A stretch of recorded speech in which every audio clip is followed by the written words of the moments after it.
And finally, over the weekend, the first ever polo match in the UK dedicated to showcasing the best of African talent in the sport was held in London. It had Africa players taking on the best of the world while celebrating African culture. Mimi Fawaz went down to find out more.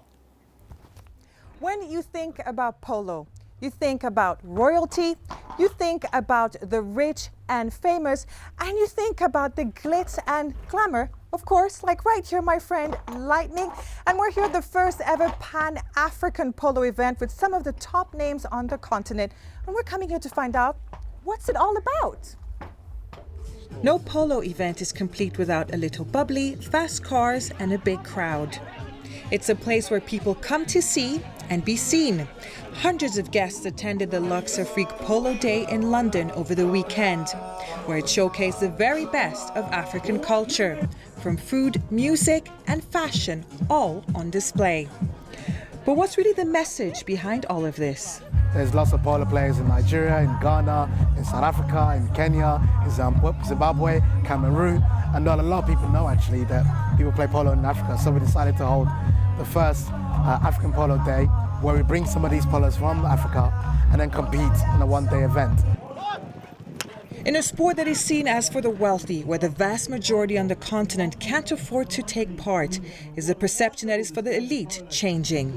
One of Africa's few professional female players thinks that efforts are being made to make it more appealing to a wider fan base. It is a bit, a costly sport, but I think that a lot of clubs are now starting programs where you just rock up, they get you the boots, the hat, put a stick in your hand, and more affordable. Exactly. So a lot of clubs, I know Nanda's doing that, Valdevi in South Africa, and even the Lagos Polo Club.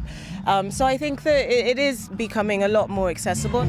It's a sentiment that is echoed by one of the guests who attended the day's events. I see it as growing even further and, people embracing it more, especially now that it's here in London and it's brought the continent together, so we're really happy.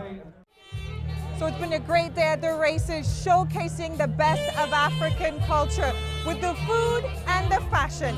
And what's a polo event without a party? So from me, it's goodbye. I'm going to enjoy myself. Champagne, finger food, DJs, and dancing. I should give polo a try. Mm-hmm. Have you tried that before, actually, Peter? I haven't. You could just, all you need is just a horse. I do think Mimi's hat would look rather fetching on you. Well, don't forget, you can get in touch with me and some of the team. I'm on Twitter at Kachungira. And before we go, we'd like to warmly welcome our viewers in Malawi, who can now watch Focus on Africa and other programs on Times TV. Thank you so much for watching. That's all from us. From me and the rest of the Focus on Africa team, it's goodbye, and we'll see you next time.